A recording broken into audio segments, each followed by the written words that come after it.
Përshëndetje Ermal, drejt për drejt prej Hagës. Kjo është salla ku para pak qasësh ka përfunduar ceremonia zyrtare e organizuar nga ambasada e shtetit e Kosovës në Hagë. Këtu pritjen zyrtare për 17 shkurt, ndërkohë pat edhe në një konferencë ministri i punëve të jashtme, zonës kryeministri i parë Glau Konjufca është paraqitur shkurtimisht për të deklaruar dhe treguar se ai ndodhet këtu në Hagë, do të merr pjesë nesër në seancë ku krerët e ushtrisë shqiptare të Kosovës do të thojnë nga 20 minuta me fjalën e tyre përfundimtare në emër të Republikës Kosovës dhe se sipas tij qëndrimi zyrtar i Republikës Kosovës dhe i qeverisë Kosovës është lufta e ushtrisë shqiptare të Kosovës nuk mund dhe nuk ka asnjë teori që të mund të kriminalizohet paska se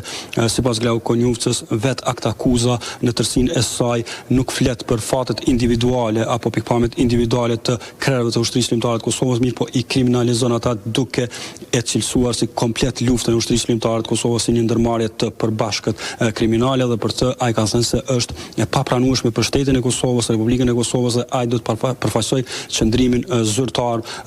duke paraqitur pra në këtë formë edhe përmes mediave që qëndrimi zyrtar i shtetit të Republikës Kosovës pra është që UÇK-ja ka qenë vetëm një ndërmarrje e përbashkët çlirimtare dhe asgjë më shumë dhe se krerët e ushtrisë shqiptare të Kosovës nga Hashim Thaçi deri te Jakub Krasniqi do të kthehen në Kosovë si të pafajshëm. Ndërkohë i pyetur nga ne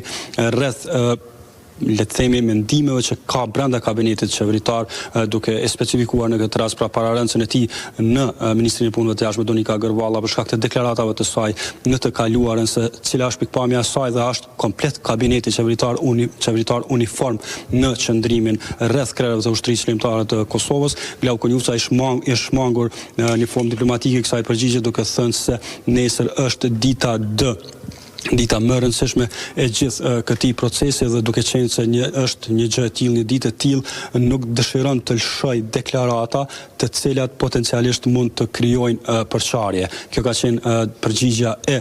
Glau Konjufcës kur është pyetur specifikisht për këtë çështje, ndërkohë i pyetur edhe sa i përket asaj se a ka bërë shteti i Kosovës mjaftueshëm, Republika e Kosovës mjaftueshëm për mbrojtjen e krerëve të ushtrisë shqiptare të Kosovës dhe të gjithë atyre që kanë qenë të akuzuar në dhomat e specializuara. Ai ka thënë se shteti ka bërë aq sa e ka pasur të mundshme duke krahasuar edhe me Kroacinë që ka thënë se ka bërë Kosova edhe më shumë se sa aq pra dhe se të gjitha veprimet të cilat i ka marrë Republika e Kosovës kanë qenë të koordinuara me mbrojtjet përkatëse pra të krerëve të ushtrisë shqiptare të Kosovës dhe se edhe ato që janë bërë dhe ato që s'janë bërë sipas Konjufcës kanë qenë të koordinuara me mbrojtjen, duke aluduar kështu në atë mekanizmin mbikëqyrës të cilin e kishte paralajmëruar vet Konjufca vite më parë dhe duke aluduar në një gjë të tillë ka thënë se në koordinim me mbrojtje një gjë e tillë nuk është bërë. Ermal? Faleminderit shumë Dibran për gjitha këto informacione që i solle këtu drejt për drejt në emisionin Debat Plus.